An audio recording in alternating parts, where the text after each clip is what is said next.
मैं डॉक्टर देवेंद्र कुमार मिश्र, सहायक professor, GLS college Majhauliya, west Champaran, department of history. आपसे हम आज चर्चा करेंगे बाबर के विषय में। बाबर कैसे हमारे देश पर राज किया, मुगलों का कैसे वो शासक बना, किस उम्र में वो शासक बना, भारत में मुगल साम्राज्य की स्थापना उसने कैसे रखी, उसकी नींव कैसे डाली और यहाँ पर किस तरह का अत्याचार किया, किस तरह का उसका शासनकाल था। इन सारी विषयों पर आपसे हम चर्चा करेंगे। मुगल साम्राज्य के संस्थापक और उसकी नींव डालने वाला बाबर भारत में कई सालों तक अपना शासन किया। मुगलों ने भारत में लगभग 300 सालों तक राज्य किया। अपने पिता की अचानक मृत्यु होने के बाद बाबर मात्र 12 साल की उम्र में अपने पिता के कार्यभार को संभाला। उन्होंने तुर्किस्तान के फरगना प्रदेश को उसी अवस्था में जीत हासिल किया और वहाँ का शासक बन बैठा। बचपन से ही वो बहुत ही महत्वाकांक्षी था और उसका एक लक्ष्य होता था, उस लक्ष्य को निर्धारित करता था और उसे हासिल करता था। ये बचपन से ही बाबर में ये आदतें थी।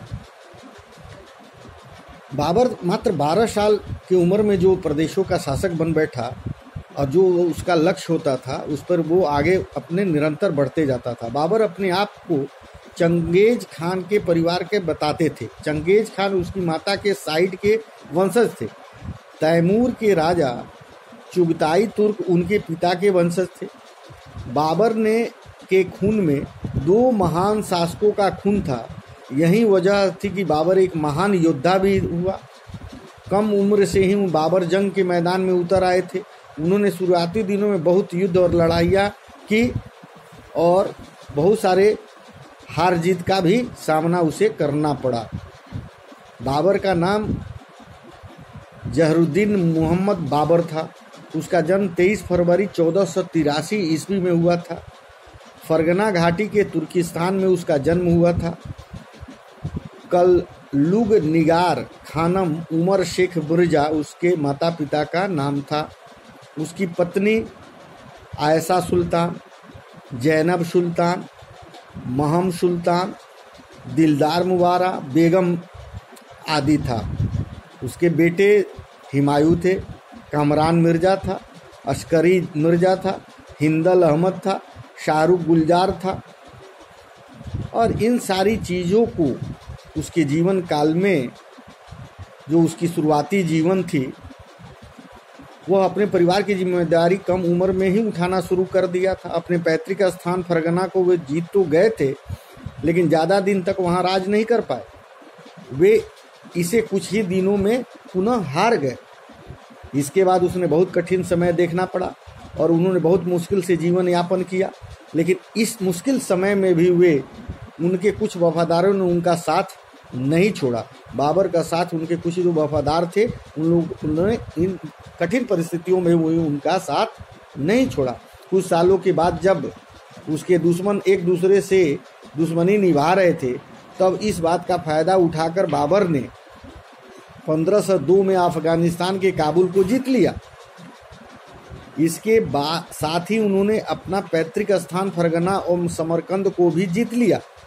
इसी दरमियान वो अपने पुराने राज्य को भी हासिल कर लिया। बाबर की 11 बेगमें थी जिसमें उसको 20 बच्चे पैदा हुए थे। बाबर की पहला बेटा हिमायू था जिसे उसने अपना उत्तराधिकारी बनाया था।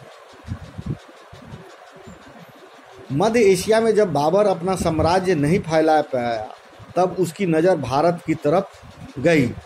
उस समय भारत की राजनीतिक स्थिति बाबर को अपना साम्राज्य फैलाने के लिए उचित लग रही थी। उस समय दिल्ली के सुल्तान बहुत सी लड़ाइयाँ हार रहे थे जिस वजह से विघटन की स्थिति उत्पन्न हो गई थी। भारत के उत्तरी क्षेत्र में कुछ प्रदेश अफगान और राजपूतों के अंदर थे। लेकिन इन्हीं के आसपास के क्षेत्र स्वतंत्र थे जो अफगानी या राजपूतों के क्षेत्र में नहीं आते थे। इब्राहिम लोदी जो दिल्ली का सुल्तान था, एक सक्षम शासक नहीं था। पंजाब के गवर्नर दौलत खान इब्राहिम लोदी के काम से बहुत असंतुष्ट था। इब्राहिम के एक अंकल आलम यानी चाचा आलम खान जो दिल्ली की सल्तनत के लिए एक मुख्य दावेदार थे, बाबर को जानते थे। तब आलम खान और दौलत खान ने बाबर को भारत आने का न्योता भेजा। बाबर को ये न्योता बहुत पसंद आया और उसने ये अपने फायदे की बात लगी और वो अपने साम्राज्य को बढ़ाने के लिए दिल्ली चला आया। बाबर की पहली लड़ाई पानीपत में हुई थी। पानीपत की प्रथम लड़ाई के विषय में पूर्व में आपसे हमने चर्चा किया है और उस पर पुनः आगे भी हम आपसे चर्चा करेंगे। आलम खान और दौलत खान ने बाबर को पानीपत की लड़ाई के लिए बुलाया था। बाबर ने लड़ाई में जाने के पहले 4 बार पूरी जांच पड़ताल की थी।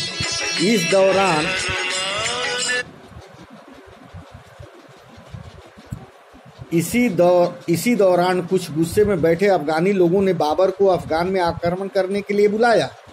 मेवाड़ के राजा राणा संग्राम सिंह ने भी बाबर को इब्राहिम लोदी के खिलाफ खड़े होने के लिए बोला, क्योंकि राणा जी की इब्राहिम की पुरानी रंजिश से थी।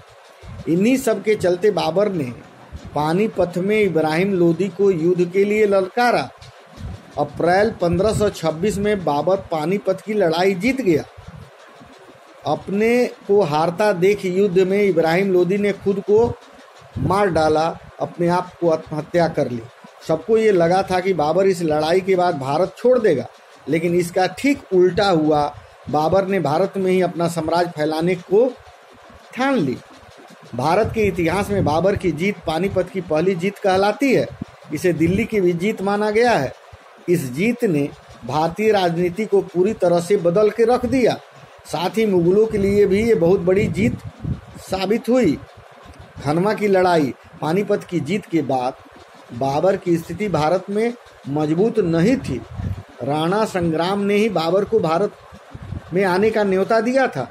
उन्हें लगा था कि वह वापस काबुल चला जाएगा, लेकिन बाबर का भारत में रहने के फैसले ने राणा संग्राम को मुसीबत में डाल दिया। लेकिन बाबर का भारत में रहने से फैसले से राणा संग्राम को मुसीबत में डालने के बाद भी अपने और मजबूत बनाने के लिए बाबर ने मेवाड़ के राणा संग्राम को चुनौती दी और उन्हें खनवा में हरा दिया। राणा संग्राम सिंह के साथ कुछ अफगानी शासक भी जुड़ गए थे, जिसके बाद उन्होंने अफगान चीफ को भी हरा दिया। 17 मार्च 1527 ईस्वी में खनवा में 2 विशाल सेना एक दूसरे से भिड़ गई। राजपूतों ने हमेशा की तरह अपनी लड़ाई लड़ी, लेकिन बाबर की सेना के पास नए उपकरण थे। उसके पास जो आधुनिक टेक्नोलॉजी होने के कारण जिसका सामना राजपूत लोग नहीं कर पाए और बहुत बुरी तरह हार गए। राजपूत की पूरी सेना को बाबर की सेना ने कत्लेआम कर दिया, मार डाला। राणा संग्राम अपने आप को हारता देख भाग गए और खुदकुशी कर ली। राणा संग्राम के मरने के साथ राजपूतों को अपना भविष्य खतरे में दिखाई देने लगा। इस जीत के साथ लोगों में यह भय व्याप्त हो गया कि अब बाबर का साम्राज्य दिन प्रतिदिन आगे बढ़ते जाएगा। उसके बाद उसने घाघरा की लड़ाई लड़ी। राजपूतों को हराने के बाद भी बाबर को अफगानी शासक जो बिहार एवं बंगाल में राज कर रहे थे, उनके विरोध का सामना करना पड़ा। मई 1529 में बाबर ने घाघरा में सभी अफगानों शासकों को हरा दिया। बाबर अब तक एक मजबूत शासक बन गया था, जिसे कोई भी हरा नहीं सकता था। इतना शक्तिशाली हो गया था कि अब उसे किसी से भय नहीं था और अपने साम्राज्य को लगातार विस्तार की तरफ बढ़ा रहा था। इसके पास एक विशाल सेना तैयार हो गई थी, एक संगठित सेना थी, एक आज्ञाकारी सेना थी। कोई भी राजा बाबर को चुनौती देने से डर रहा था। ऐसे में बाबर ने भारत में तेजी से अपने साम्राज्य को फैलाना प्रारंभ किया।